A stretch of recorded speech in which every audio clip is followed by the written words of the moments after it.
Hello and welcome everyone. कैसे हैं बेटा आप लोग? सब बढ़िया। आई होप आप लोग बहुत अच्छे से पढ़ाई कर रहे हैं, अच्छे से आपकी तैयारी चल रही है, आप लोग सब स्वस्थ हैं। चलिए बेटा, और आज मैं आया हूं आपके पास लेकर के ये नया वीडियो बेटा, और इसमें हम लोग करने वाले हैं previous year questions and some must do topics in reproduction in animals, specially for NSC JS exam. Right बेटा, तो जो भी मेरे एनएससी जेएस के बेटा एस्पिरेंट्स हैं उनके लिए ये बहुत ही इंपॉर्टेंट सीरीज है, जिसमें हम लोग एक एक करके, हम सारे टीचर्स बेटा एक एक करके आपको कुछ मस्ट डू प्रॉब्लम्स दे रहे हैं in each topic, which will encompasses your previous year questions and important questions related to that topic, है ना। तो ये जो क्वेश्चंस है ना बेटा, ये आपके रिवीजन में भी हेल्प करेंगे, प्लस आपको मतलब they will give you a glimpse कि किस तरह के क्वेश्चंस आते हैं, आपको किस तरह से क्वेश्चंस को अटेम्प्ट करना है, कैसे क्वेश्चंस रहते हैं, ये कुछ एक बेसिक आइडिया दे देगा आपको। That will help in your NSC JS. Right, चलो बेटा, तो स्टार्ट करते हैं। आज का टॉपिक हमारा क्या है? Reproduction in animals. ठीक है, चलो टॉपिक अच्छा है। वेटेज कितनी है इसकी बेटा? वेटेज होती है 1 से 2 क्वेश्चंस लगभग हर साल। 1-2 क्वेश्चंस, कभी कभी 3 क्वेश्चंस भी हैं, पर 1-2 क्वेश्चंस हमेशा होते हैं एनएससी जेएस में इस टॉपिक से, रिप्रोडक्शन इन एनिमल्स। राइट बेटा, चलिए देखना चालू करते हैं। The very first question that I have for you is this one. अब देखो बेटा, ये क्वेश्चन जो है एनएससी जेएस 2019 का क्वेश्चन है। क्वेश्चन काफी बड़ा है, देख के डरेंगे नहीं, है ना। और ऐसे ही एनएससी जेएस में काफी बड़े बड़े क्वेश्चंस होते हैं, लेकिन बहुत ही लॉजिकल होते हैं। जितना बड़ा क्वेश्चन होगा ना बेटा, उतना आसानी से सॉल्व होता है। बस आपको पेशेंटली ध्यान से उसको पढ़ना होता है ना। थोड़ा समय लेगा पढ़ने में, लेकिन बहुत ईजी क्वेश्चंस होते हैं, बहुत मुश्किल क्वेश्चंस नहीं होते हैं ये, क्योंकि क्वेश्चन का आंसर जो है उसी क्वेश्चन में ही छुपा होता है, तो आपको ध्यान से पढ़ना होता है। ठीक है बेटा, आ जाओ देखते हैं ये क्वेश्चन क्या है। ये बोल रहा है the student of a college were working on regeneration. किस पे काम कर रहे थे बेटा? रीजनरेशन के ऊपर काम कर रहे हैं ये। राइट, अब रीजनरेशन जो है ये बेटा आप पढ़ते हो क्लास 10th में भी, रिप्रोडक्शन के अंदर। ठीक है, रीजनरेशन। ठीक है बेटा, तो रीजनरेशन पे काम कर रहे थे यूजिंग किसका बेटा? प्लानेरिया। अब ये देखो फेवरेट एग्जांपल है, बहुत ही कॉमन एग्जांपल है, जो आप लोग हमेशा पढ़ते हो रीजनरेशन में। आप पढ़ते हो planaria has very high capacity of regeneration. Planaria को कितने भी पीस में काट दो, हर piece will grow into a new planaria, new organism. Yes, तो वो प्लानेरिया पे काम कर रहे थे, और प्लानेरिया जो है बेटा ये प्लैटीहेलमिन्थिस फाइलम का मेंबर है। राइट, एनिमल किंगडम में प्लैटीहेलमिन्थिस एक फाइलम है, और उसका एग्जाम्पल है, उसका मेंबर है प्लानेरिया। ठीक है, तो ये लोग प्लानेरिया पे रीजनरेशन पढ़ रहे थे। और दूसरा किस पे पढ़ रहे थे बेटा? एस्टेरियास। एस्टेरियास का मतलब होता है बेटा स्टारफिश।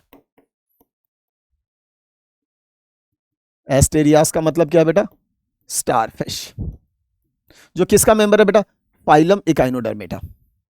चलिए, तो दो ऑर्गेनिज्म को ये स्टडी कर रहे हैं, प्लानेरिया एंड एस्टेरियास, यानी कि स्टारफिश यानी कि इकाइनोडर्मेटा। इन्होंने किया क्या एक्सपेरिमेंट में? Planaria was cut into 3 pieces. Planaria was cut into 3 pieces. तो चलो बेटा पहले यहां पे प्लानेरिया की बात कर लेते हैं। प्लानेरिया कुछ ऐसा दिखता है, कुछ ऐसा। राइट, इस प्लानेरिया को इन्होंने 3 पीस में कट कर दिया है। चलो जी, कट करते हैं हम लोग इसको। मान लीजिए एक यहां से कट कर दिया, एक यहां से कट कर दिया। ठीक है बेटा, कैंची लगा देता हूं, कट कर दिया। ठीक है, तो ये 3 पीसेस में कट हो जाएगा। कौन कौन से पीस बेटा? एक हो जाएगा ये upper part with head,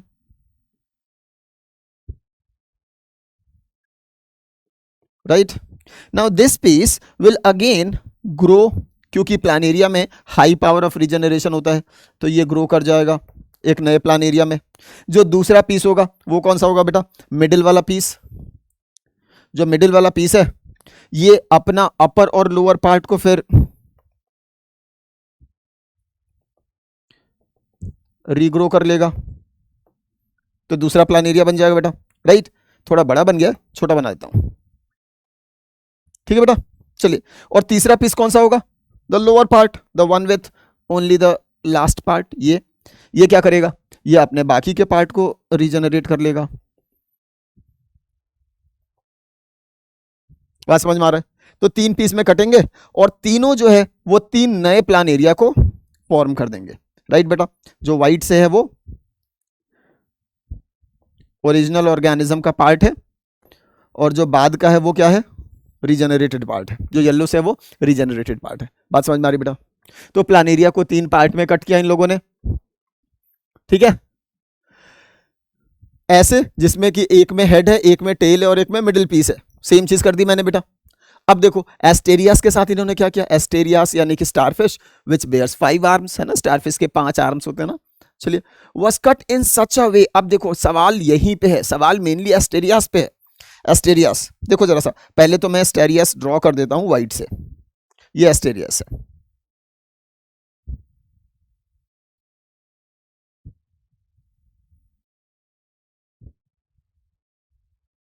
this is your Asterias, right बेटा। और एस्टेरियास को कुछ इस तरीके से काटा है, in such a way that after separation 6 pieces were obtained, 6 piece बने हैं बेटा। तो कैसे काटा होगा पहले वो देखो, ठीक है। 6 pieces were obtained, namely an arm with a portion of central disc, मतलब एक पूरा का पूरा आर्म है और कुछ पार्ट ऑफ सेंट्रल डिस्क है। देखो बेटा, ये जो मैंने बीच में बनाया है ना, ये सेंट्रल डिस्क है, ये क्या है, सेंट्रल डिस्क है। तो एक पीस कुछ ऐसा काटा है, कुछ ऐसा काटा है बेटा कि वहां पे इतना पोर्शन गया है, मतलब पूरा एक आर्म एंड कुछ पार्ट ऑफ सेंट्रल डिस्क, ठीक है। बाकी कटिंग कैसे की है देखो जरा सा, 4 pieces cut from the tip of each of the remaining arm, 4 piece कुछ ऐसे काटे हैं, 1 2, अरे ये क्या हो गया, 3 और ये 4 पीस ऐसे हो गए। बात समझ में आ रही है। Tip of 4 pieces cut from the tip of each of the remaining arms and the remaining body. तो देखो बेटा कौन कौन से पार्ट बने हैं, पार्ट पहले मैं काउंट करवा देता हूं आपको, कौन कौन सा पार्ट बना। पहला एक पार्ट, सेकंड पार्ट, थर्ड, 4, 5 और ये बचा हुआ जो है ये क्या हो गया बेटा, 6th पार्ट। बात समझ में आ रही है। तो प्लानेरिया कितने पीसेस में कट गया बेटा, 6 पीसेस में। बात समझ में आ रही है बेटा। अब इन्होंने बोला है कि जो पीसेस हैं they were allowed to grow regenerate completely, ठीक है। तो how many planaria and asterias respectively will be obtained after complete regeneration in both. अब देखो बेटा कितने प्लानेरिया बनेंगे, तो प्लानेरिया तो 3 बन गए, प्लानेरिया कितने बन गए, 3, लेकिन एस्टेरियास कितने बनेंगे, यही मेन क्वेश्चन था बेटा। देखो एस्टेरियास कितने बनेंगे जरा समझो। एस्टेरियास में रीजनरेशन आपको थोड़ा सा नॉलेज होना चाहिए। नॉलेज क्या होना चाहिए कि एस्टेरियास का सिर्फ वो बॉडी पार्ट ग्रो करता है जिसमें पार्ट ऑफ सेंट्रल डिस्क हो। अगर सेंट्रल डिस्क नहीं है तो वो पार्ट कभी भी ग्रो या रीजनरेट नहीं करेगा। बात समझ में आ रही बेटा। तो स्टारफिश का, एस्टेरियास का सिर्फ वही पार्ट रीजनरेट कर सकता है जिसमें कुछ पोर्शन ऑफ सेंट्रल डिस्क हो, जिसमें सेंट्रल डिस्क नहीं होगा वो रीजनरेट नहीं करेगा। यानी कि ये जो पार्ट है 1 वाला, दिस विल रीजनरेट, ये क्या करेगा बेटा, ये रीजनरेट कर जाएगा, लेकिन सेकंड वाला रीजनरेट नहीं करेगा, 3rd 4 5 भी रीजनरेट नहीं करेंगे क्योंकि इन पीसेस में हमारा सेंट्रल डिस्क का पोर्शन नहीं है बेटा। What about the 6th part, 6th part भी तो रीजनरेट करेगा। जो 2 3 4 वाले पोर्शन हट गए हैं आर्म से वो ग्रो कर लेगा और फर्स्ट पोर्शन भी ग्रो कर लेगा। तो हमारे पास 2 एस्टेरियास मिलेंगे। कौन कौन से बेटा, पहले दिखा देता हूं। देखो एक एस्टेरियास मिलेगा जिसका एक ये प्रीवियस आर्म है, राइट बेटा, और थोड़ा सा सेंट्रल डिस्क का पार्ट था इसमें, और बाकी का पार्ट रीजनरेट कर जाएगा। येलो से बना देता हूं।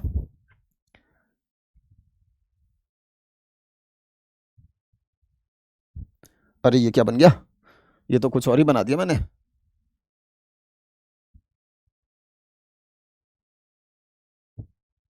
ऐसा, ठीक है, इसमें से कुछ पार्ट जो है वो पुराना है। तो एक एस्टेरियास आपको ऐसा दिखेगा बेटा, क्लियर हो गया। और दूसरा एस्टेरियास कैसा दिखेगा बेटा, कुछ ऐसा, जरा ध्यान से देखो। दूसरा एस्टेरियास ऐसा दिखेगा जिसमें कि सेकंड आर्म जो है, सेकंड आर्म जो है वो कट गया था, थर्ड आर्म भी कट गया था, फोर्थ आर्म भी कट गया था बेटा, 1 2 3 फोर्थ आर्म भी कट गया था, और फिफ्थ आर्म तो पूरा ही कट गया था। तो देखो अब क्या क्या रीजनरेट करेगा, ये फिफ्थ आर्म वाला पार्ट पूरा रीजनरेट करेगा, ये वाला पार्ट रीजनरेट करेगा, ये वाला पार्ट रीजनरेट करेगा, ये रीजनरेट करेगा और ये रीजनरेट करेगा। बात समझ में आ रही है बेटा? और ये थोड़ा सा सेंट्रल डिस्क का पार्ट रीजनरेट करेगा, बाकी का पार्ट जो है वो पहले से ही प्रेजेंट है। तो दो आपके एस्टेरियास बनेंगे। जो बाकी के पोर्शंस हैं, जो कटे हुए टिप ऑफ द आर्म्स हैं, वो कभी भी रीजनरेट नहीं करेंगे। तो टोटल यहां पे हमें नए एस्टेरियास कितने मिलेंगे? 2। प्लानेरिया कितने मिलेंगे? 3। बात समझ में आ रही बेटा? तो अगर आप कटिंग करने में, मतलब क्वेश्चन पढ़ के अगर आप प्रॉपर तरीके से कटिंग को समझ जाओगे तो आपको आंसर भी मिल जाता। ठीक है बेटा? तो आंसर क्या आएगा यहाँ पे? 3 and 2, क्योंकि प्लानेरिया एंड एस्टेरियास रेस्पेक्टिवली पूछा है। तो प्लानेरिया कितना है? 3 और एस्टेरियास कितना है? 2, इसीलिए आंसर लगाएंगे बी। ठीक है बेटा? So answer is B. Clear है? देखो कितना आसान सवाल है। अगर यही सवाल नॉर्मली पूछता ना कि एस्टेरियास का अगर टिप हम कट कर दिए तो क्या जो कटा हुआ टिप है, आर्म का टिप है, वो रीजनरेट करेगा, तो सारे बच्चे कर देते नो। लेकिन अब ये जो क्वेश्चन है सिर्फ उसी फंडामेंटल पे, उसी नॉलेज पे बेस्ड है, लेकिन इस क्वेश्चन को थोड़ा सा मोल्ड कर दिया और बच्चे नहीं कर पाते। ठीक है? क्यों? बच्चे पढ़ करके इसकी कटिंग ही प्रॉपर नहीं कर पाते हैं, और इसमें कोई बड़ी बात थी नहीं। बात समझ में आ रही बेटा? तो ऐसे इन बड़े बड़े क्वेश्चंस को एनएससी जेएस जैसे एग्जाम के जो ओलंपियाड के क्वेश्चंस होते हैं उनको बस पढ़ के एक बार समझना होता है। उसके बाद से कॉन्सेप्ट जो है वही सेम बेसिक कॉन्सेप्ट होता है, कोई हाई फाई कॉन्सेप्ट होता नहीं है। ठीक है बेटा? तो आंसर बी लगा दिया। बात समझ में आ गई बेटा? बहुत ही प्यारा सा क्वेश्चन है ये, जहां पे कि आपका एप्लीकेशन ऑफ माइंड, पेशेंस, ठीक है, ये बहुत जरूरी होता है। क्लियर है बेटा? तो ये बहुत जरूरी है, ये चीज हमेशा ध्यान में रखना। बार बार मैं बच्चों को बोलता हूं क्वेश्चंस आसान होते हैं, क्वेश्चन मुश्किल नहीं है, बस आपको अपना लॉजिक एप्टीट्यूड इस क्वेश्चन में लगाना है। ठीक है? बायोलॉजी का क्वेश्चन ऐसे मत समझो कि सीधे सीधे आएगा और बस टिक करते चलना है, नहीं, थोड़ा सा आपको अपना एप्टीट्यूड भी यहां पे लगाना पड़ेगा। क्लियर है? आ जाओ नेक्स्ट क्वेश्चन की बात करते हैं बेटा। Okay, regeneration in animal kingdom is observed in which of the following animals. अब देखो ये क्वेश्चन पूछा गया है एनएससी जेएस 15 में, यानी कि 19 में 15 में दोनों में रीजनरेशन टॉपिक से क्वेश्चन है, यानी कि रीजनरेशन तो पढ़ना बनता है। ठीक है बेटा? इंपॉर्टेंट टॉपिक है। चलिए, अब रीजनरेशन किस kingdom, regeneration in animal kingdom is observed in which of the following animals. किस में मिलता है बेटा? फ्रॉग में नहीं, बर्ड्स में नहीं, स्नेक्स में नहीं, कहां मिलता बेटा? प्लानेरिया। ये तो आप पढ़ के आते हो बेटा, बहुत ही इजी पीजी क्वेश्चन है। ठीक है? प्लानेरिया में आता है। तो ऐसे इजी डायरेक्ट क्वेश्चंस भी होते हैं, राइट? और सेम कॉन्सेप्ट पे थोड़े से घुमा करके इस तरीके के भी क्वेश्चंस होते हैं। आपको सेम कॉन्सेप्ट बस अलग अलग तरीके के अलग अलग क्वेश्चंस में अलग अलग तरीके से आपको इंप्लीमेंट करना है। ठीक है? आ जाओ बेटा नेक्स्ट क्वेश्चन। अब देखो बेटा, अगेन बहुत ही प्यारा सा क्वेश्चन है, 2017 में पूछा गया था ये। During a study the number of cells were recorded to increase as follows. किस तरीके से बेटा? तो पहले क्वेश्चन है पहले सेल्स है 64, उसके बाद से हो गया 128, फिर हो गया 256, फिर हो गया 512 और फिर हो गया 1024। अगर आप ध्यान से देखोगे तो हर बार क्या हो रहा है? 2x डबल होता जा रहा है सेल्स, नहीं, 64 का डबल 128, 128 का डबल 256, उसका डबल 512, उसका डबल 1024। तो ये डबलिंग का गेम चल रहा है। मतलब क्या हो रहा है बेटा? हर बार एक सेल जो है वो डिवाइड करके 2 सेल बना दे रहा है, ये फिर डिवाइड होकर के 4 सेल बना दे रहा है, and so on.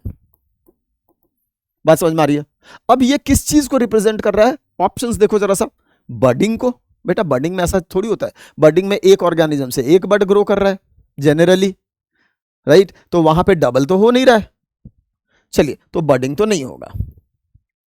Meiosis, meiosis में बेटा एक सेल से टोटल हमारे 4 सेल्स बनते हैं।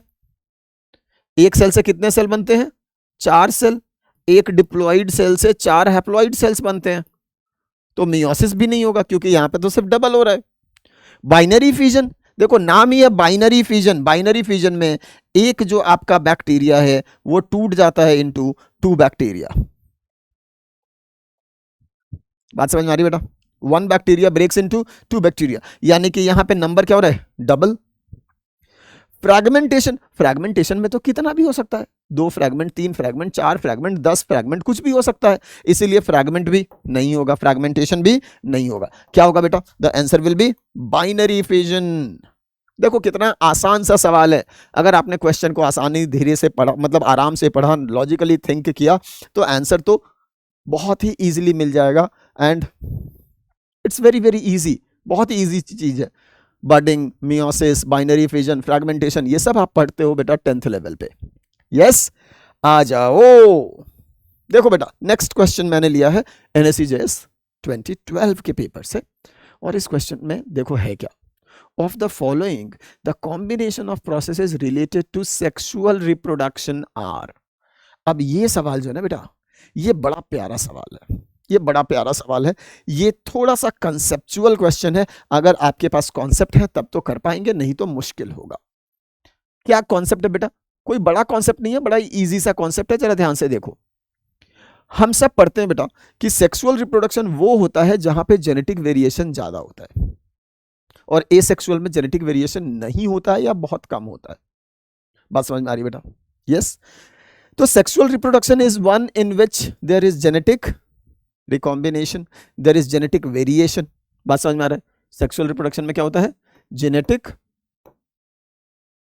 वेरिएशन। अब देखो, जब भी हम लोग सेक्सुअल रिप्रोडक्शन की बात करते हैं तो हमारे दिमाग में एनिमल्स आते हैं, प्लांट्स आते हैं, हायर ऑर्गेनिजम्स आते हैं, बैक्टीरिया वगैरह नहीं आता, राइट? लेकिन यहां पे जब हम ऑप्शन देख रहे हैं तो ऑप्शन बड़ा कंफ्यूजिंग लग रहा है, ठीक है, कि सेक्सुअल रिप्रोडक्शन में conjugation, fragmentation, gamete formation, zygote, कौन सा प्रोसेस है जो कि सेक्सुअल रिप्रोडक्शन को डिनोट कर रहा है बेटा? तो अब देखो जरा सा, सबसे पहली बार जो भी बच्चे इसको अटेम्प्ट कर रहे हैं वो बच्चे सोचेंगे कि सर सेक्सुअल रिप्रोडक्शन में गैमेट फॉर्मेशन तो होता ही, हमें पता है, जाइगोट फॉर्मेशन भी होता है, 3 और 4 हो गया, राइट? लेकिन जब आप ऑप्शन देखोगे तो इसमें हर ऑप्शन में लगभग 3 ऑप्शन हैं, सिर्फ डी है जहां पे ओनली 3 और 4 दिया हुआ है, राइट बेटा? बाकी ऑप्शंस में आपका मतलब बहुत सारे ऑप्शंस हैं। अब जरा ध्यान से देखो, 3 ऑप्शंस हैं। Fragmentation, fragmentation is asexual process. लेकिन अगर हम लोग कॉन्जुगेशन की बात करते हैं ना बेटा, कॉन्जुगेशन बैक्टीरिया में होता है, और इससे एक बैक्टीरिया का जो जेनेटिक मटेरियल है, कुछ जेनेटिक मटेरियल दूसरे बैक्टीरिया में ट्रांसफर होता है, कॉन्जुगेशन नहीं, यानी कि वहां पे क्या हो रहा है? जेनेटिक वेरिएशन हो रहा है, इसीलिए conjugation is regarded as a sexual reproduction. Sexual reproduction का पार्ट है ये इन बैक्टीरिया, समझ में आ रहा है? तो यानी कि फर्स्ट भी किस में आ गया? सेक्सुअल रिप्रोडक्शन में। तो ऑप्शन क्या लगाएंगे? 1, 3 एंड 4 ए। मैक्सिमम बच्चे लगा के आएंगे डी, डी नहीं होगा बेटा, ऑप्शन क्या होगा? ए, 1, 3 एंड 4। क्यों? क्योंकि यहां पे कॉन्जुगेशन के अंदर जेनेटिक वेरिएशन हो रहा है, इसीलिए हम उसको सेक्सुअल रिप्रोडक्शन की तरह ट्रीट करते हैं, which is found mostly in bacteria. बात समझ में आ रही है? तो ये कॉन्सेप्ट आपको समझना पड़ेगा। क्लियर है? आ जाओ नेक्स्ट बेटा, बड़ा ही प्यारा सा ये भी क्वेश्चन है बेटा। देखो ये ह्यूमन रिप्रोडक्शन से रिलेटेड क्वेश्चन है, और ये आया है NSCJS 2015 में। क्या क्वेश्चन है बेटा? देखो जरा ध्यान से। क्वेश्चन बोल रहा है कि the testes of men lie in a small muscular pouch called scrotum located outside the abdominal cavity. सही बात है, वी नो दैट। नहीं, in case of male the testes are present in a loose fold of skin called scrotum outside the abdominal cavity in between the thighs, right? सवाल यह है कि ऐसा क्यों होता है? बड़ा ही आसान सा सवाल है बेटा, है ना? क्यों होता है ऐसा? इसलिए करते हैं so that we can maintain the temperature of testis lower by 2 to 3 degree than internal body temperature। क्यों? क्योंकि टेस्टिस को स्पर्म का फॉर्मेशन करना है, स्पर्मेटोजेनेसिस करना है, और spermatogenesis requires temperature 2 to 3 degree less than the internal body temperature. ठीक है, तो अगर टेस्टिस हमारे बॉडी के अंदर होता है, एब्डोमिनल कैविटी में होता, तो वहां जो टेम्परेचर वो इंटरनल बॉडी टेम्परेचर होता, राइट? जहां पे स्पर्मेटोजेनेसिस नहीं होगा। स्पर्मेटोजेनेसिस करने के लिए हमें टेम्परेचर 2 से 3 डिग्री कम चाहिए, और उसके लिए हमें टेस्टिस को एब्डोमिनल कैविटी से बाहर निकालना पड़ा, और बाहर निकाल करके हमने उसको कहां प्लेस कर दिया? In the scrotum. Yes, option देखते हैं। Sperm formation in testis requires a higher temperature. Higher नहीं बेटा, लोअर। हायर नहीं, लोअर। ठीक है बेटा, तो ये गलत हो गया। Seminal vesicle requires lower temperature to produce nutrients for sperm. बेटा सेमिनल वेसाइकल जो होता है ना वो तो बॉडी कैविटी में ही होता है, right, and it is at the body temperature, ये तो गलत है। Sperm formation in testis requires a lower temperature than the normal body temperature, yes, और इसीलिए टेस्टिस को हमने कहां रखा है, स्क्रोटम में, outside the abdominal cavity. Last option क्या है, sperm produced in scrotum is easily released out without going through abdominal cavity, ये तो गलत है बेटा। Sperm produced in the testis ultimately has to go into the abdominal cavity via the vas deferens, नहीं, और फिर उधर से सेमिनल वेसाइकल वगैरह का सिक्रीशन वगैरह मिल करके सीमेन बनता है और तब फिर बाहर निकलता है। ऐसा थोड़ी है कि टेस्टिस बाहर है तो वहीं से बाहर निकल जाता है स्पर्म, ऐसा तो होता नहीं है, वो तो फिर ऊपर जाता है एब्डोमिनल कैविटी से घूमता हुआ फिर निकलता है थ्रू यूरेथ्रा। बात समझ में आ रहा है? तो डी ऑप्शन भी गलत है। सही क्या बेटा, ऑप्शन सी। और आई नो ये क्वेश्चन इजी है, मैक्सिमम बच्चे सही करते हैं इस क्वेश्चन को क्योंकि सबको पता होता है, very common fact. Next question बेटा, अब जरा ध्यान से देखो, कुछ कंसेप्चुअल क्वेश्चंस आपके लिए लाया हूं जो कि ह्यूमन रिप्रोडक्शन के कॉन्सेप्ट्स को आपके कॉन्सेप्ट्स को स्ट्रॉन्ग करेंगे। Leydig cells secrete testosterone hormone under the influence of. अब ये मजेदार सी चीज है, अगर आपने पढ़ा है बेटा तो आपको मालूम है कि टेस्टिस के अंदर सेमिनिफेरस टिब्यूल्स होते हैं, राइट, और 2 सेमिनिफेरस या 3 सेमिनिफेरस टिब्यूल्स के बीच में जो खाली जगह होती है जिसको हम इंटरस्टिशियल स्पेस बोलते हैं, वहां पे कुछ सेल्स स्कैटर्ड होते हैं, those are called interstitial cells और लेइडिग सेल्स। कौन से सेल्स है बेटा, ये कुछ सेल्स हैं जिनको हम बोलते हैं लेइडिग या इंटरस्टिशियल सेल्स, इंटरस्टिशियल सेल्स, और ये सेल्स बेटा सिक्रीट करते हैं टेस्टोस्टेरॉन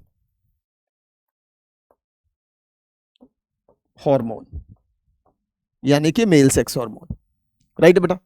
लेकिन ये कब करते हैं, जब इनको स्टिमुलस मिलता है। कौन सा स्टिमुलस मिलता है, जब आ करके इनको LH ल्यूटिनाइजिंग हार्मोन स्टिमुलेट करता है।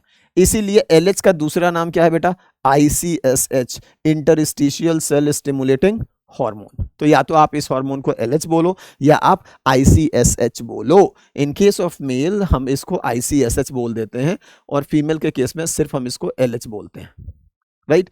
तो मेल के केस में हम इसको LH या ICSH दोनों में से कुछ भी बोल सकते हैं, लेकिन फीमेल के केस में एक्सक्लूसिवली हम इसको LH बोलते हैं, ल्यूटिनाइजिंग हार्मोन। और ल्यूटिनाइजिंग हार्मोन आकर के जब लेडिक सेल्स के रिसेप्टर पे बाइंड करता है तो इसको एक्साइट करता है, और जब लेडिक सेल एक्साइट होगा तो वो टेस्टोस्टेरॉन का सिक्रीशन करेगा। एक्साइट का मतलब बेटा यहाँ पे सेल सिग्नलिंग होती है, राइट। तो जैसे ही LH आकर के अपने रिसेप्टर से बाइंड करेगा, जो मेरे लेडिग सेल्स हैं इसके ऊपर रिसेप्टर्स लगे हुए हैं जिस पे ये LH ल्यूटिनाइजिंग हार्मोन आके बाइंड करेगा, तो क्या बनेगा, हार्मोन रिसेप्टर कॉम्प्लेक्स। उसकी वजह से कुल सेल सिग्नलिंग होगी, तो मेरा जो लेडिग सेल्स है उसके अंदर कुछ बायोकेमिकल प्रोसेसेस होंगे जिसकी वजह से टेस्टोस्टेरॉन का सिक्रीशन होता है। क्लियर हो गया बेटा? यस। ऑप्शन पढ़ते हैं, FSH no, LH yes, ICSH इसी का दूसरा नाम है यस। तो बेटर ऑप्शन क्या है, बोथ B एंड C, तो आंसर लगा देंगे D। आंसर क्या होगा बेटा, D। क्लियर है, याद रह जाएगा बेटा? यस। FSH कहां काम करता है बेटा, FSH works on the Sertoli cells. FSH कहां काम करेगा, सर्टोली सेल्स पे, और LH किस पे काम करता है, लेडिग सेल्स पे। Next, in a female with menstrual cycle of 28 days, ठीक है बेटा, एक फीमेल है जिसका मेंस्ट्रुअल साइकिल 28 डेज का है, यानी कि obviously she is an adult female, okay. The maximum level of LH hormone will be attained on. अब बताओ कि एक फीमेल जो है जिसका मेंस्ट्रुअल साइकिल 28 दिन का है, तो उसमें LH ल्यूटिनाइजिंग हार्मोन का मैक्सिमम लेवल किस दिन आएगा, डे 3 पे? नहीं, डे 3 मतलब ये तो मेंस्ट्रुअल टाइम है, और जिस समय मेंस्ट्रुएशन हो रहा होता है उस समय LH का लेवल लो होता है। डे 13 मतलब डे 14 से जस्ट पहले। बात समझ में आ रही है? डे 14 पे क्या होता है, ओव्यूलेशन, और ओव्यूलेशन के लिए क्या जरूरी होता है, LH सर्ज ही ओव्यूलेशन कराता है। LH सर्ज का मतलब क्या है कि LH का लेवल सबसे हाई है, पीक पे है। बात समझ में आ रही है? तो LH सर्ज होता है 13 से लेकर के 14th डे के बीच में। बात समझ में आ रही है? तो यस, 13th डे पे जा करके क्या होता है बेटा, LH सर्ज, राइट। और इसी की वजह से क्या होता है, ओव्यूलेशन। बात समझ में आ रहा है बेटा? Ovulation on day 14। बात समझ में आ गई बेटा? तो डे 13 पे सबसे ज्यादा होगा, डे 21 पे नहीं होगा, डे 28 पे भी नहीं होगा। 3, 21, 28 इन सब दिन पे LH का लेवल इज लो, बात समझ में आ रही है बेटा? क्लियर हो गया? तो D 13 is your correct answer. Next question बेटा, what is the next question, जरा ध्यान से देखो। नेक्स्ट क्वेश्चन बोल रहा है during oogenesis the secondary oocyte remains arrested in which of the following cell cycle stage before fertilization। बहुत ही प्यारा सवाल, बहुत ही प्यारा सवाल। देखो बेटा, ये सवाल क्या बोल रहा है कि जब oogenesis हो रहा होता है उस समय जो सेकेंडरी oocyte है, secondary oocyte remains arrested in which of the following cell stages before fertilization। Fertilization से पहले बेटा याद रखना कि जो हमारा प्राइमरी oocyte है और जो हमारा सेकेंडरी oocyte है, ये दोनों ही डिसकंटिन्यूअस मियोसिस शो करते हैं। मतलब ये मियोसिस स्टार्ट तो करते हैं लेकिन उसमें बीच में कहीं कहीं अरेस्ट हो जाते हैं। प्राइमरी oocyte जो है इट गेट्स अरेस्टेड इन कौन से फेज में बेटा, diplotene stage of prophase 1 of meiosis 1। ठीक है बेटा, बाद में प्राइमरी oocyte जो है वो अपना मियोसिस 1 कंप्लीट करती है और क्या बनता है, सेकेंडरी oocyte। सेकेंडरी oocyte फिर मियोसिस 2 स्टार्ट करती है लेकिन ये भी अरेस्ट हो जाती है। Secondary oocyte get arrested in metaphase 2। कौन से स्टेज में बेटा, मेटाफेज 2 ऑफ मियोसिस 2। बात समझ में आ रही है? तो प्राइमरी oocyte मियोसिस 1 करता है तो उस मियोसिस 1 के डिप्लोटीन में अरेस्ट हो जाती है और सेकेंडरी oocyte मियोसिस 2 कर रही होती है तो ये मियोसिस 2 के मेटाफेज 2 स्टेज में अरेस्टेड रहती है बिफोर फर्टिलाइजेशन।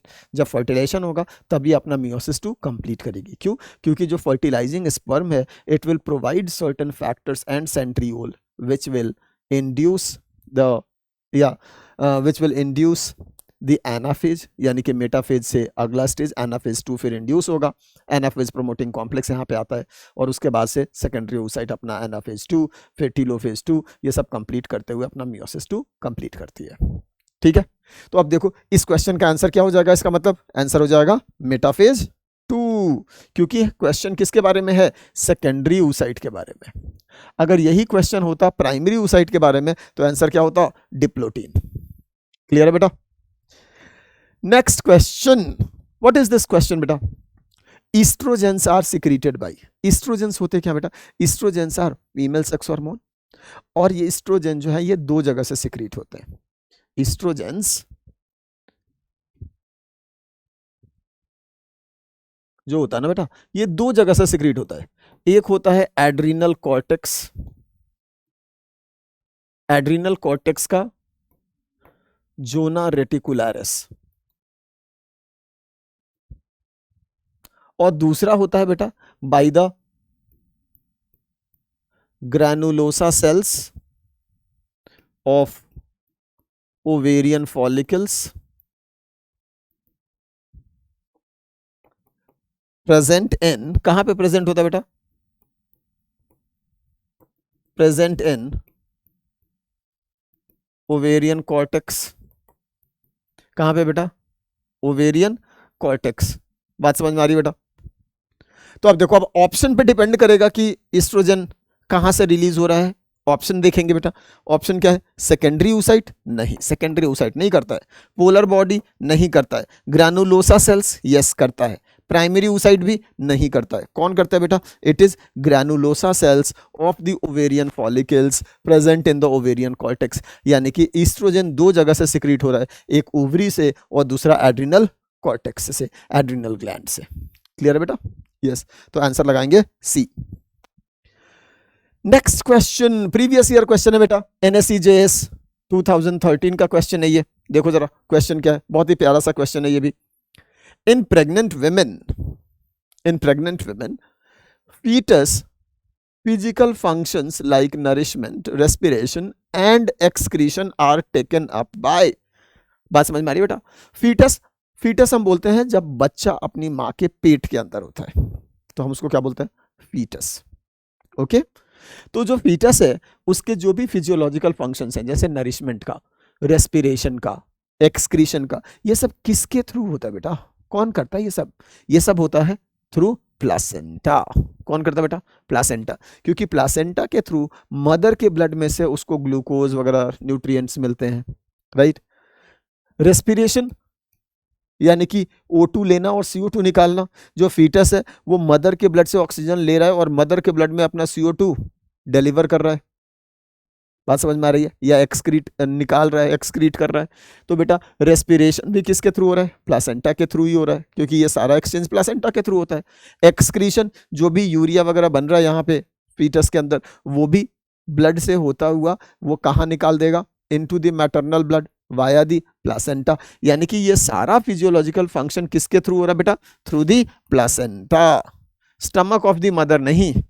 अम्बिलिकल कॉर्ड तो बेटा सिर्फ एक कॉर्ड है जिसके थ्रू आपका umbilical blood vessels are passing, और वो कहाँ जा रहे हैं? प्लासेंटा। एक्चुअल एक्सचेंज कहाँ से हो रहा है? प्लासेंटा से।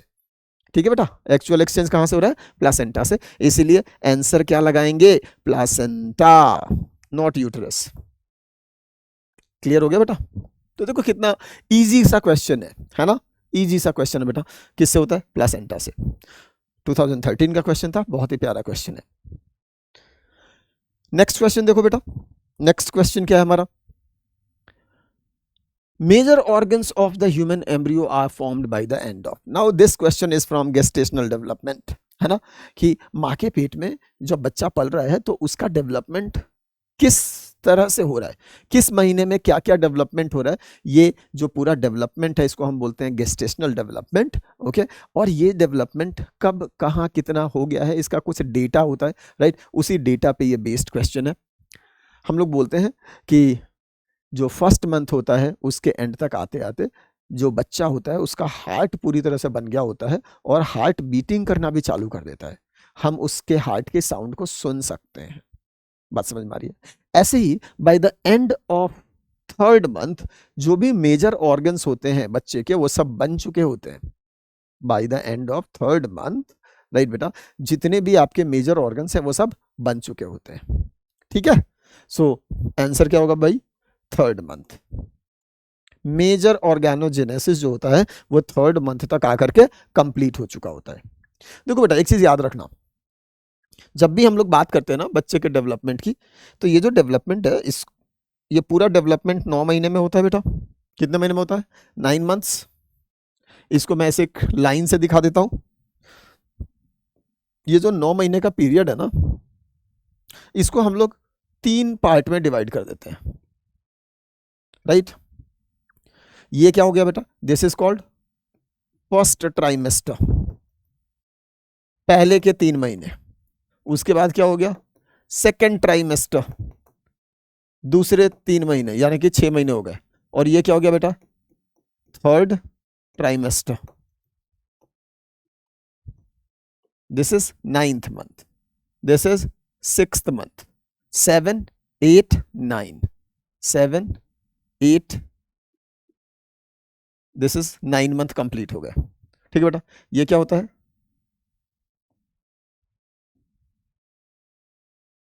और ये क्या होता है? 1, 2, 3। बात समझ में आ रही बेटा? तो दीज आर 3 ट्राइमेस्टर्स। जो पूरी गेस्टेशन पीरियड है ह्यूमंस के केस में वो 9 महीने की है। इस 9 महीने को हमने 3 पार्ट में डिवाइड किया है, first trimester, second trimester and third trimester. बेटा आप देखो जो फर्स्ट ट्राइमेस्टर है इसमें क्या होता है? इसके अंदर होता है बेटा मेजर या सीधा लिख लो मेजर क्या, सारे के सारे ऑर्गन्स बन जाते हैं। तो यहां पर होता है ऑर्गेनोजेनेसिस, यानी कि फॉर्मेशन ऑफ सारे के सारे ऑर्गन्स।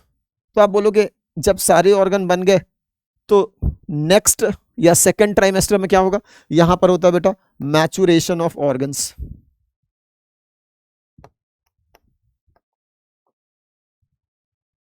हम लोग बोलते हैं फंक्शनल मैचुरेशन, मतलब अब ये सारे के सारे ऑर्गन्स फंक्शनली मैच्योर हो गए हैं, काम करने लगे हैं।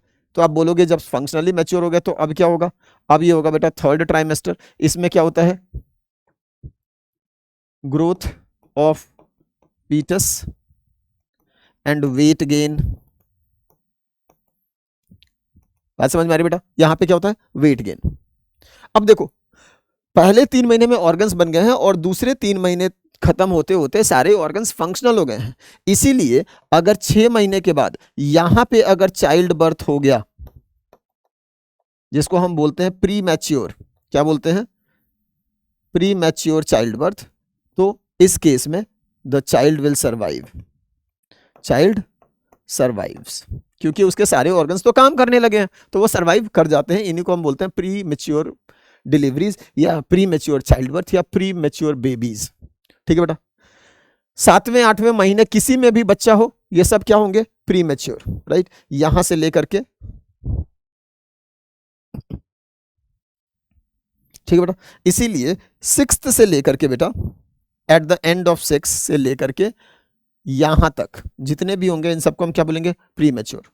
लेकिन अगर यहां पे 9 महीने कंप्लीट होकर के बेटा चाइल्ड बर्थ हो रहा है तो इसको हम बोलते हैं फुल टर्म बेबी,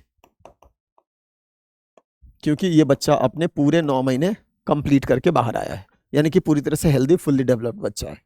बात समझ में आ रही है। तो फुल टर्म बेबी होते हैं और कुछ होते हैं pre mature babies. Pre mature मतलब 6 महीने के बाद, 7वें महीने से लेकर के 9वें महीने कंप्लीट होने से पहले पहले तक कभी भी डिलीवरी हो रही है तो उसको हम क्या बोलते हैं pre mature babies.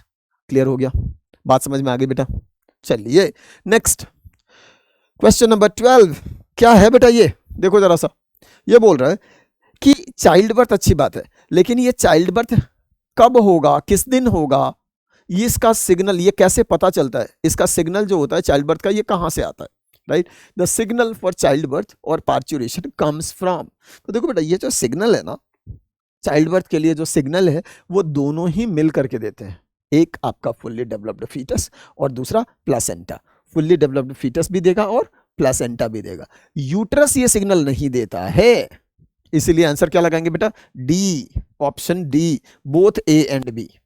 The signal for parturition और child birth comes from both fully developed foetus and the placenta. ठीक है बेटा, यस। चलिए next question, which of the following hormones is injected to induce parturition या labour pain. ठीक है बेटा, जो चाइल्ड बर्थ से पहले फीमेल्स को दर्द होता है ना, रह रह करके दर्द उठता है, that is called labour pain, okay. और at the end of labour pain child birth होता है। ठीक है बेटा, तो कभी कभी किसी किसी फीमेल में हम लोग देखते हैं लेबर पेन प्रॉपरली इंड्यूस नहीं हो पा रहा है, तो लेबर पेन को इंड्यूस करने के लिए हम एक चीज का इंजेक्शन देते हैं। वो किसका इंजेक्शन देते हैं बेटा, दैट इज ऑक्सीटोसिन हार्मोन।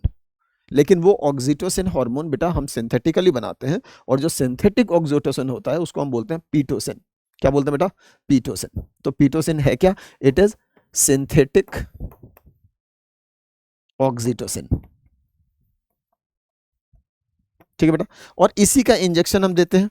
क्यों, क्योंकि नेचुरल प्रोसेस में जब सिग्नल आता है बच्चे से और प्लासेंटा से फॉर चाइल्ड बर्थ, तो उस सिग्नल से होता क्या है कि मदर के अंदर ऑक्सीटोसिन का रिलीज होता है फ्रॉम द हाइपोथैलेमस, सिक्रीशन होता है फ्रॉम द हाइपोथैलेमस और रिलीज होता है from the posterior pituitary, okay.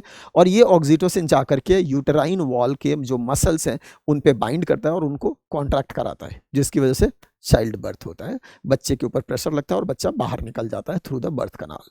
Clear बेटा, ठीक बेटा, बर्थ कनाल मतलब सर्विक्स एंड वेजाइना से होता हुआ बच्चा बाहर आ जाता है। ठीक है, यानी कि जो पार्चुरेशन है वो कौन करवा रहा है, ऑक्सीटोसिन। ऑक्सीटोसिन जब यूट्रस के मसल्स को कॉन्ट्रैक्ट कराएगा तभी चाइल्ड बर्थ होगा, बच्चा एक्सपेल होगा बाहर। बात समझ में आ रही है। इसीलिए ऑक्सीटोसिन को हम क्या बोलते हैं, बर्थ हार्मोन। ऑक्सीटोसिन ही इस पूरे पार्चुरेशन या लेबर पेन के प्रोसेस को इनिशिएट करवाता है। किसी फीमेल में अगर ठीक से पार्चुरेशन का प्रोसेस इनिशिएट नहीं हो रहा है, लेबर पेन ठीक से इंड्यूस नहीं हो रहा है, तो डॉक्टर्स बाहर से सिंथेटिक ऑक्सीटोसिन का इंजेक्शन दे देते हैं। और इसी सिंथेटिक ऑक्सीटोसिन को हमने क्या बोला बेटा? पीटोसिन। क्या बोल दिया बेटा? पीटोसिन। क्लियर है? एफएसएच बेटा फॉलिकल स्टिमुलेटिंग हार्मोन है, ठीक है, ये ओवेरियन फॉलिकल का डेवलपमेंट करवाता है। एलएच ओव्यूलेशन करवाता है, और प्रोलैक्टिन बेटा ये मिल्क सिंथेसिस करवाता है, सो दैट बच्चे को दूध पिलाया जा सके। ठीक है? यस, आ जाओ। नेक्स्ट क्वेश्चन क्या है बेटा? देखिए जरा ध्यान से। Site of fertilization in humans. What is the site of fertilization in humans बेटा? फर्टिलाइजेशन कहां होता है? फर्टिलाइजेशन का मतलब क्या है? Fusion of gametes, male gamete and female gamete, यानी कि स्पर्म एंड ओवा, राइट? मतलब हम बोल दें स्पर्म एंड सेकेंडरी oocyte का fusion, to be precise, right? तो सेकेंडरी oocyte और स्पर्म का फ्यूजन होता है बेटा in the ampullary region of the fallopian tube. कहां होता है? In the ampullary region of the fallopian tube. याद रखना बेटा इस चीज को, ठीक है? और इसीलिए जरूरी होता है कि कॉप्युलेशन यानी कि सीमेन का deposition in the female body कुछ ऐसे समय पे हो कि उसी समय आपका ओवा ओवरी से निकल करके ampulla of the fallopian tube पे पहुंचे, एट द सेम टाइम आपका स्पर्म भी एम्पुलरी रीजन में पहुंच जाए। दोनों एक साथ एम्पुलरी रीजन में पहुंचेंगे तभी प्रेगनेंसी होगी, ठीक है? और इसीलिए नॉट एवरी सेक्सुअल इंटरकोर्स और कॉप्युलेशन लीड्स टू फर्टिलाइजेशन। सिर्फ फर्टिलाइजेशन के चांस तभी होते हैं जब कॉप्युलेशन की टाइमिंग और ओव्यूलेशन की टाइमिंग मैच हो जाए या नियर बाई रहे। हाँ जी, विद इन अ डे। बात समझ में आ रही है? तो जिस समय ओव्यूलेशन हो रहा है उसके 24 आवर्स के विद इन या 36 आवर्स के विद इन अगर कॉप्युलेशन होता है तो फर्टिलाइजेशन के चांसेस मैक्सिमम होते हैं। क्यों? क्योंकि तब ऐसा हो सकता है कि आपका एग और स्पर्म दोनों एक साथ एम्पुलरी रीजन में पहुंच जाए। ठीक है बेटा, आ जाओ next. Again previous year question है बेटा, 2013 का बहुत ही प्यारा क्वेश्चन है। देखो जरा सा, बहुत ही प्यारा क्वेश्चन है ये, बहुत ही सोसाइटी से रिलेटेड क्वेश्चन है। यहां पे बोल रहे हैं कि in some societies, even our Indian society इसमें आ रही है, ठीक है, women are solely held responsible for giving birth to female baby, है ना? यहाँ पे होता है ना, अगर किसी कपल को एक लड़की हो गई, फिर दूसरी भी लड़की हो गई, तीसरी भी लड़की हो गई, तो उसके घर वाले बोलने लगते हैं अरे ये क्या औरत है, हमेशा लड़की पैदा करती है, लड़का पैदा कर ही नहीं रही है। बात समझ में आ रहा है? हालांकि लड़का और लड़की दोनों बराबर हैं, लेकिन आज भी हमारे इंडियन सोसाइटी में कुछ ऐसे लोग हैं जहाँ पे कि लड़के और लड़की में बहुत अंतर करते हैं, ठीक है? और वैसे घर में अगर किसी फीमेल को बार बार फीमेल चाइल्ड हो रही है तो उसको बहुत ही लोग प्रताड़ित करते हैं, कोसते हैं। बात समझ में आ रही है? चलिए, तो इसी पे क्वेश्चन है ये कि in some societies women are solely held responsible for giving birth to female baby assuming no role of man. वो लोग मान के चलते हैं कि लड़का होगा कि लड़की होगा, इसमें मर्द का कोई ये नहीं है, सब गलती किसकी है? औरत की है, ठीक है? But scientific advancement has proved men equally responsible for the birth of either sex। नहीं, हमें मालूम है, आज आपको मालूम है कि लड़का होगा या लड़की होगा, ये तो मेन पे डिपेंड करता है कि कौन सा स्पर्म जा करके फ्यूज कर रहा है। वो स्पर्म जिसमें एक्स है, अगर वो ओवा से फ्यूज करेगा तो लड़की पैदा होगी, एक्स एक्स। और अगर वाई वाला स्पर्म, ऐसा स्पर्म जिसमें वाई वाला क्रोमोसोम है, वो जाके फ्यूज करेगा ओवा से तो एक्स वाई, क्योंकि ओवा में हमेशा एक्स है, ओवा में हमेशा एक्स है। बात समझ में आ रहा है? अब स्पर्म वाई देगा तो लड़का, स्पर्म एक्स दे दिया तो लड़की। बात समझ में आ रहा है? तो लड़का होगा या लड़की, ये डिपेंड करता है कि कौन सा स्पर्म फर्टिलाइज कर रहा है उस ओवा को, एक्स वाला या वाई वाला। एक्स वाला का तो लड़की, वाई वाला तो लड़का। ठीक है बेटा, अब देखो, आर्म्ड विथ दिस इंफॉर्मेशन, जब आपको ये इंफॉर्मेशन पता है, you are armed with this information, आपका गन क्या है? इंफॉर्मेशन। ठीक है बेटा, which of the following would be the most appropriate scenario for the birth of female child? ठीक है बेटा, कब होगा? ovum with X chromosome and sperm with Y chromosome is female। बेटा ovum with X chromosome and sperm with Y chromosome is female, ये female थोड़ी होगी, ये तो मेल होगा। गलत हो गया। ovum with Y chromosome, ovum में Y chromosome बेटा होता ही नहीं है। ovum with X chromosome and sperm with X chromosome से, अच्छा हाँ जी, sperm with X chromosome is female, yes, ये बिल्कुल करेक्ट है। आगे देखो, ovum with x chromosome and sperm without chromosome is female, ये तो गलत हो गया बेटा। ये क्या हो जाएगा, एक्स ओ हो जाएगा ये तो, जबकि ह्यूमंस में क्या होता है, एक्स एक्स या एक्स वाई, एक्सो बेस्ड सेक्स डिटर्मिनेशन ह्यूमंस में तो नहीं होता है। ठीक है, यहाँ पे क्या हो जाएगा, यहाँ पे हो जाएगा एक्स ओ, क्योंकि ओवम में एक्स है और बेटा स्पर्म में तो कोई सेक्स क्रोमोसोम है ही नहीं, तो एक्सओ हो जाएगा। यहाँ पर क्या हो रहा है, यहाँ पर हो रहा है X X, sorry X Y, तो एक्स वाई फीमेल नहीं होता, ये क्या होता है, मेल, तो ये गलत हो गया। यहाँ देखो, ओवम विथ वाई, और ये वाई, फीमेल में तो एक तो वाई होता ही नहीं है, अगर मान लो होता तो ये वाई वाई हो जाता है, जो कि पॉसिबल ही नहीं है। ठीक है, तो आंसर क्या लगाएंगे बेटा, सी, आंसर क्या लगाएंगे, सी। अच्छा, ऐसे क्वेश्चन में बहुत सारे बच्चे गलती करते हैं, गलती क्या, सिली मिस्टेक करते हैं, क्यों, उन्होंने पढ़ा ovum with X sperm with Y, तुरंत ध्यान ही नहीं दिया कि यहाँ फीमेल लिखा है। ठीक है, तो ध्यान से पढ़ना है। एग्जाम, कोई भी कॉम्पिटिटिव एग्जाम है ना, वो आपका ये भी टेस्ट करता है कि आप कितने कूल हैं। जब क्वेश्चन आपको मिल रहा है तो आपको हड़बड़ी नहीं मचानी है, आपको ठंडे दिमाग से काम लेना है। ओके, हड़बड़ी मचाएंगे तो गलती कर देंगे। नेक्स्ट 2019 का क्वेश्चन है ये, और ये भी बड़ा प्यारा क्वेश्चन है बेटा। देखो, बहुत ही प्यारा क्वेश्चन है। बेसिकली ये ऐसा क्वेश्चन है जो कि इकोलॉजी और रिप्रोडक्शन के इंटरजंक्शन पे है, बीचों बीच में। एक्चुअली ये इकोलॉजी का भी पार्ट हो जाता है और रिप्रोडक्शन का भी पार्ट हो जाता है, मोर ऑफ इकोलॉजी का पार्ट है, बट यहाँ पे हम लोग डील करते हैं बेटा। देखो, NSCJS 2019 में ये क्वेश्चन पूछा गया था। इन्होंने बोला दी फेकंडिटी, अब बेटा इससे समझ लो कि फेकंडिटी होता क्या है। Fecundity in an animal world is the, ये है क्या बेटा, fecundity is the maximum possible ability of an individual to produce offsprings during its entire life time. बात समझ में आ रहा है बेटा, समझ लेना, ये फेकंडिटी का डेफिनेशन है। ठीक है, कि किसी भी एक ऑर्गेनिज्म की अपने पूरे लाइफ में कितने मैक्सिमम बच्चा करने की कैपेसिटी है, बच्चा पैदा करने की कैपेसिटी है, उसको हम फेकंडिटी बोलते हैं। जैसे एक, अगर मैं बात करूं एंट की, बहुत सारे बच्चे पैदा कर सकती है, लेकिन मैं बात करूं एलिफेंट की, तो एलिफेंट की फेकंडिटी लो है, ह्यूमन की फेकंडिटी लो है, लेकिन जो स्मॉलर ऑर्गेनिजम्स हैं जैसे इंसेक्ट्स, उनकी फेकंडिटी बहुत ज्यादा होती है। राइट, मैं लिख देता हूं, जैसे इंसेक्ट्स, इनकी अगर मैं फेकंडिटी की बात करूं, राइट, फेकंडिटी, तो इंसेक्ट्स की फेकंडिटी क्या होती है, हाई। लेकिन अगर मैं मैमल्स की बात करूं, मैमल्स, तो मैमल्स की फेकंडिटी क्या होती है बेटा, लो। बात समझ में आ रही है, ठीक है जी बेटा। चलो, following factors were checked on their effects, following factors were checked for their effect on fecundity of different animal models। ठीक है, कुछ फैक्टर्स है, चेक किया कि इन फैक्टर्स का फेकंडिटी पे क्या इफेक्ट है।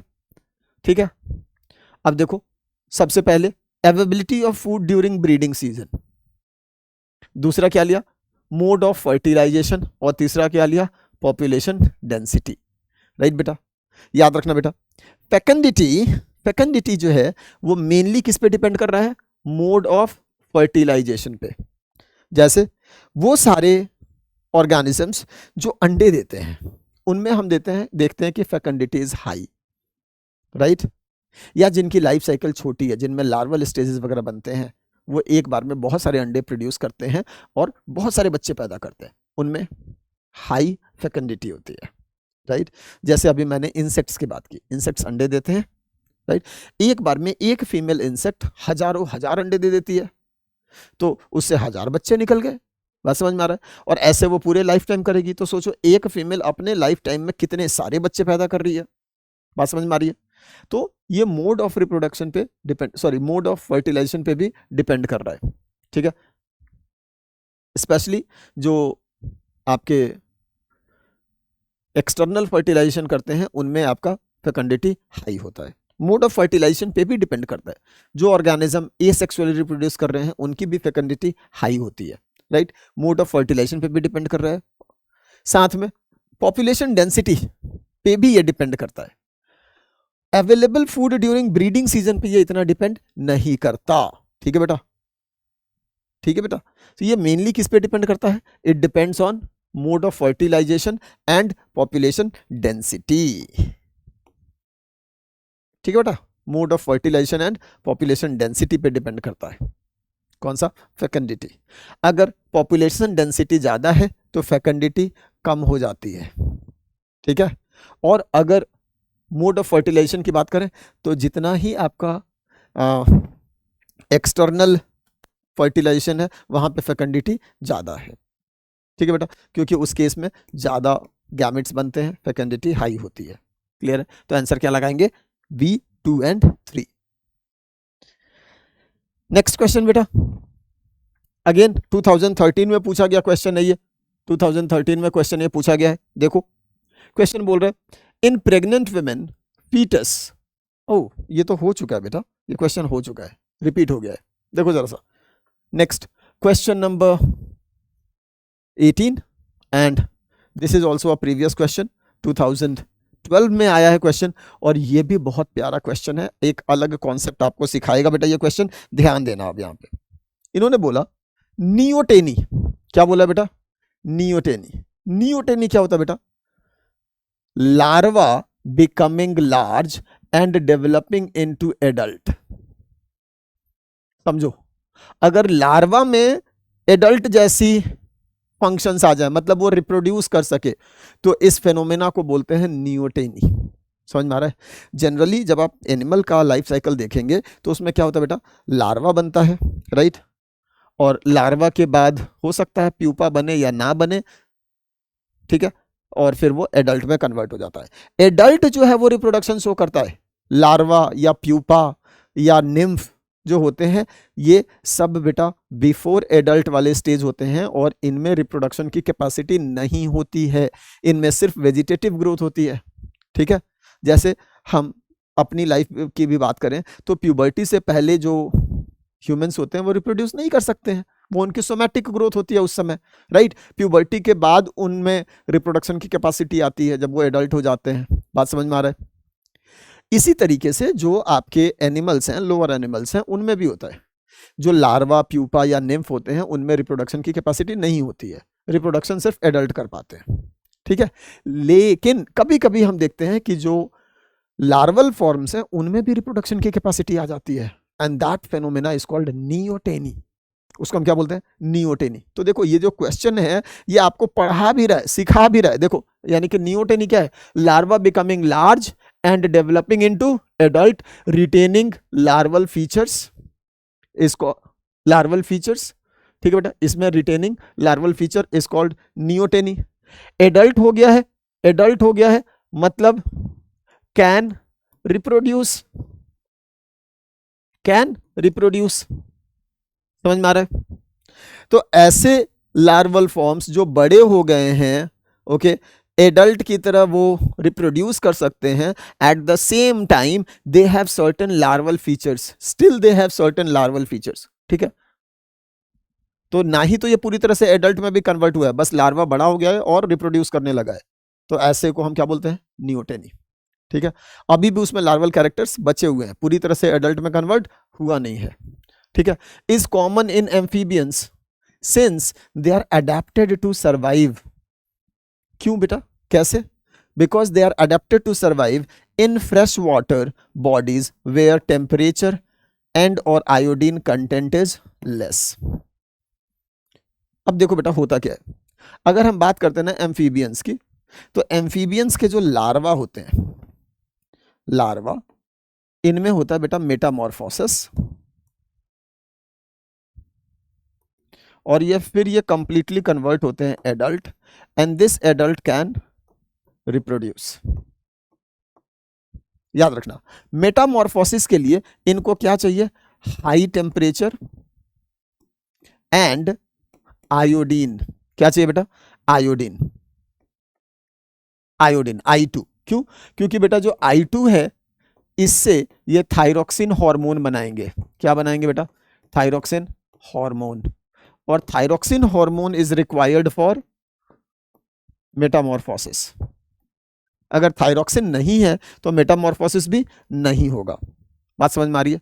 यानी कि ऐसा एम्फीबिया जो किसी फ्रेश वाटर में रह रहा है जहां पे आयोडीन की कमी है, और पानी भी ठंडा है, टेम्परेचर भी कम है, तो उस केस में तो बेटा लार्वा कभी एडल्ट में कन्वर्ट होगा ही नहीं, और अगर एडल्ट में नहीं कन्वर्ट होगा तो वो रिप्रोड्यूस नहीं कर पाएगा, रिप्रोड्यूस नहीं कर पाएगा मतलब उनका तो एक्सटिंक्शन हो जाएगा। तो ऐसे केस में जो एम्फीबियंस हैं उन्होंने एवोल्यूशन शो किया, उनमें क्या देखा गया कि जो लार्वा है वो एडल्ट में पूरी तरह से कन्वर्ट तो नहीं हो पा रहा है, क्योंकि टेम्परेचर कम है पानी का, आयोडीन का कंटेंट कम है पानी में, तो थायरोक्सिन कम है। तो ऐसे केस में जो लार्वा है वो बस साइज में बड़ा हो जाता है और कुछ एडल्ट जैसे फीचर ग्रो करता है, सारे नहीं, बाकी लार्वल कैरेक्टरिस्टिक्स में होते हैं, कुछ एडल्ट जैसे फीचर लाता है और ये रिप्रोडक्शन के काबिल बन जाता है, यानी कि दे कैन रिप्रोड्यूस। इसी फेनोमेना को हम क्या बोलते हैं? Neoteny. So this is an adaptation. क्यों? क्योंकि such amphibians are living in fresh water bodies where temperature and और आयोडीन कंटेंट इज लेस। बेटा ये सिर्फ आपको पढ़ाना था, पढ़ लिया आपने, याद रखना इस चीज को, ठीक है बेटा। 2012 में ये क्वेश्चन पूछा गया था, आगे भी पूछा जा सकता है, ठीक है। आगे क्वेश्चन पूछा जा सकता है कि अगर हम आयोडीन डेफिशिएंट वाटर में डाल दें किसी एम्फीबियन लार्वा को तो क्या वो एडल्ट बनेंगे या नहीं बनेंगे? नहीं बनेंगे। क्या वो रिप्रोड्यूस करेंगे कि नहीं करेंगे? कर सकते हैं if they are showing neoteny. अगर नियोटेनी नहीं शो कर रहे हैं तो ऐसे एम्फीबियन रिप्रोड्यूस नहीं करेंगे, ठीक है। नेक्स्ट ऑप्शंस भी पढ़ लेते हैं। On insects that fail to supply enough nutrients, नहीं बेटा ये सब गलत है, ठीक है। On high protein diet that induce early maturation, ऐसा भी नहीं है बेटा, डाइट की वजह से अर्ली मैचुरेशन नहीं होता, इनमें मैचुरेशन होता तो उनमें लार्वल फीचर्स नहीं बचते, ठीक है बेटा। In dark places and lack of light induces early sexual maturation, नहीं बेटा ये भी उस पर नहीं होता है, ठीक है। क्लियर है बेटा। तो यहाँ पे मेजर क्या है? क्योंकि ऐसे एम्फीबियंस कुछ इस तरीके के हैबिटेट में रह रहे हैं, कुछ ऐसे फ्रेश वाटर में रह रहे हैं जहां पानी ठंडा है और आयोडीन की कमी है। क्लियर है बेटा। देखो कितने प्यारे प्यारे क्वेश्चंस पूछ लिए इन लोगों ने। नेक्स्ट क्वेश्चन देखो बेटा। अब ये आ गया कॉन्ट्रासेप्शन वाला topic. Which among the following statements is incorrect regarding सहेली कॉन्ट्रासेप्टिव? कौन सा बेटा? सहेली कॉन्ट्रासेप्टिव पिल्स। अब देखो बेटा इस क्वेश्चन के थ्रू ना मैं आपको पढ़ाना चाहता हूं सहेली कॉन्ट्रासेप्टिव पिल्स, राइट। तो देखो इनमें से जितने भी ऑप्शंस हैं उनमें से सारे के सारे सहेली के बारे में करेक्ट हैं एक्सेप्ट वन, एक इनकरेक्ट है, वही आपको चूज करना है। सहेली is developed by CDRI Lucknow India. Yes, CDRI is central drug and research institute, ठीक है बेटा। Central drug research institute, CDRI का मतलब क्या है बेटा?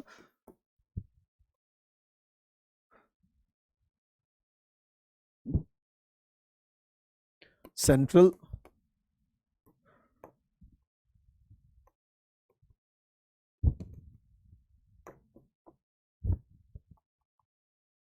ठीक है बेटा। तो हाँ जी बेटा सहेली जो है इन्होंने ही डेवलप किया है, ठीक है। It is a non steroidal contraceptive pills that has less side effects. Yes absolutely. तो इसके अंदर होता क्या है बेटा? याद रखना, सहेली contains a molecule called centroman। क्या कंटेन करता है बेटा? सेंट्रोमैन केमिकल मॉलिक्यूल, ठीक है बेटा। जो एक तरह का क्या है? नॉन स्टेरॉइडल कॉन्ट्रासेप्टिव है ये, ठीक है, यानी कि स्टेरॉइडल नहीं है। Primarily prevent implantation. यस, ये इम्प्लांटेशन को प्राइमरली इनहिबिट करता है, और इम्प्लांटेशन नहीं होगा तो प्रेगनेंसी भी नहीं होगा, मतलब ये कॉन्ट्रासेप्शन दे रहा है, प्रेगनेंसी अनवांटेड प्रेगनेंसी को रोक रहा है। One pill should be taken daily. नहीं बेटा ये गलत है। यहां पर क्या होता है? इट इज अ वीकली पील। सहेली क्या होता है बेटा? सहेली इज अ वीकली पिल, मतलब वन पिल पर वीक, एक सप्ताह में एक ही गोली खानी होती है, और ये सबसे अच्छी बात है, राइट। चलिए नेक्स्ट क्वेश्चन देखो बेटा, द वेरी लास्ट क्वेश्चन। हाँ जी, यहां पे हम लोग सेशन एंड कर रहे हैं। Which among the following statement is incorrect regarding daily oral contraceptives? अब देखो पहले मैंने बात की सहेली की, अब मैं बात कर रहा हूं डेली ओरल कॉन्ट्रासेप्टिव पिल्स। ऐसे पिल्स जिनको आपको एक पिल डेली लेनी है उसको हम क्या बोलेंगे? डेली कॉन्ट्रासेप्टिव, और जिसको आपको वंस इन अ वीक लेना होगा उसको हम क्या बोलेंगे, वीकली पिल। क्लियर है बेटा? तो कॉन्ट्रासेप्टिव पिल्स दो तरह के होते हैं, एक होता है वीकली और दूसरा होता है डेली। आ जाओ बेटा, कौन सा इनकरेक्ट है? Contains high progesterone and low oestrogen. Yes, जो भी ओरल कॉन्ट्रासेप्टिव पिल्स होते हैं दीज आर स्टेरॉइडल पिल्स। ये क्या होता है बेटा? Steroidal pills. और इनमें कौन सा स्टेरॉइड होता है? प्रोजेस्टेरॉन एंड एस्ट्रोजन दोनों होते हैं। प्रोजेस्टेरॉन ज्यादा होता है, एस्ट्रोजन कम होता है, right? These are steroidal pills that contains either only progesterone or they contain progesterone and estrogen mixture। ठीक है बेटा, एस्ट्रोजन प्रोजेस्टेरॉन मिक्सचर, जिसमें एस्ट्रोजन क्या होता है? हाई, और प्रोजेस्टेरॉन हाई और एस्ट्रोजन लो। क्लियर है बेटा? यस। नेक्स्ट देखो, it prevents oogenesis, yes, ovulation and implantation, yes बेटा, ये तीनों को इनहिबिट करते हैं। oogenesis को रोक देंगे तो ओव्यूलेशन भी नहीं होगा, और जब ओव्यूलेशन ही नहीं होगा तो फर्टिलाइजेशन नहीं होगा, तो इम्प्लांटेशन भी नहीं होगा। सीधी सी बात है। High progesterone alters the quality of cervical mucus to prevent और retard the sperm, this is also correct. ठीक है, तो होता क्या बेटा, जो इंक्रीज्ड प्रोजेस्टेरॉन लेवल है, क्योंकि प्रोजेस्टेरॉन गोली से आ रहा है ना बेटा, ये क्या करता है? It thickens the mucosal plug, the mucosal plug in cervix. इससे क्या होता है बेटा? सर्विक्स के अंदर जो म्यूकस प्लग है वो गाढ़ा हो जाता है, तो स्पर्म इससे जल्दी क्रॉस नहीं कर पाते हैं। They act as a barrier for sperm. अगर स्पर्म कम जाएंगे तो भी फर्टिलाइजेशन नहीं होगा। बात समझ में आ रहा है? One pill should be taken daily for 28 days. नहीं बेटा, नॉट 28 डेज, फॉर 21 डेज। 28 में से सिर्फ 21 दिन के लिए ये गोलियां लेनी होती हैं, 7 दिन गोलियां नहीं लेनी होती हैं। ठीक है, तो ये आपका इनकरेक्ट स्टेटमेंट है and that is your correct answer. बात समझ में आ गई बेटा? यस। तो ये कुछ क्वेश्चंस हैं, स्पेशली कॉन्ट्रासेप्टिव वाले जो 2 क्वेश्चन है, ये बेटा ध्यान रख लेना, क्योंकि आजकल हम लोग बर्थ रिलेटेड या कॉन्ट्रासेप्शन पे काफी सारा काम कर रही है सरकार, तो ये क्वेश्चंस, ये टॉपिक्स बड़े ही हॉट टॉपिक्स हैं। ध्यान रखना, there is a good chances कि ये आपके एनएससी जेएस एग्जाम में आ जाए। यस, स्पेशली जो ओरल कॉन्ट्रासेप्टिव्स हैं उसमें डेली और जो सहेली है उसके बारे में। एक और टॉपिक आपको बताता हूं, जो आपका आईयूडी है, इंट्रायूटेराइन डिवाइसेस, जैसे कॉपर टी की हम लोग बात करते हैं, तो वो वाला टॉपिक भी इंपॉर्टेंट है, उसको आप लोग पढ़ लेना। यस बेटा, सो this is some important questions and must do topics from reproduction in animals for NSC JS exam। I hope आपको मजा आया होगा बेटा, है ना? तो मैं फिर से दोहराता हूं कि आपको क्या क्या कर लेना चाहिए। आपको पढ़ लेना चाहिए अच्छे से रीजेनरेशन, आपको पढ़ लेना चाहिए बडिंग, राइट? आपको पढ़ लेना चाहिए बाइनरी फिजन, कॉन्जुगेशन। ये टॉपिक्स ऐसे हैं जिनसे बार बार क्वेश्चन आए हैं, राइट? साथ में आपको क्या पढ़ लेना चाहिए? आपको पढ़ लेना चाहिए बेटा male and female reproductive system, आपको पढ़ लेना चाहिए गैमेटोजेनेसिस, आपको पढ़ लेना चाहिए फर्टिलाइजेशन, प्लासेंटा के बारे में एंड कॉन्ट्रासेप्टिव्स के बारे में। Yes, so this is it. Thank you very much, thank you for staying with me. अच्छे से पढ़ते रहो बेटा, है ना? और जो प्रिपरेशन है वो बहुत ही समझ समझ के करना, ठीक है? टॉपिक जो भी टच करो, ऐसा नहीं कि थोड़ा थोड़ा पढ़ करके, थोड़ा थोड़ा रट करके निकलने के चक्कर में नहीं पढ़ना है, ऐसे एनएससी जेएस नहीं होता है। जो भी टॉपिक पढ़ो अच्छे से समझ के पढ़ना बेटा, then only you will be able to attempt the questions. उससे कॉन्फिडेंस भी आएगा, और क्वेश्चन चाहे डायरेक्ट आए या इनडायरेक्ट बड़े से पैराग्राफ में आए, दोनों ही केस में आप अच्छे से उसको सॉल्व कर पाएंगे। Yes, so all the best, thank you very much. Preparation करते रहिए, and if you have any doubts feel free to reach to us. We will be more than happy to help you. Yes, thank you very much beta.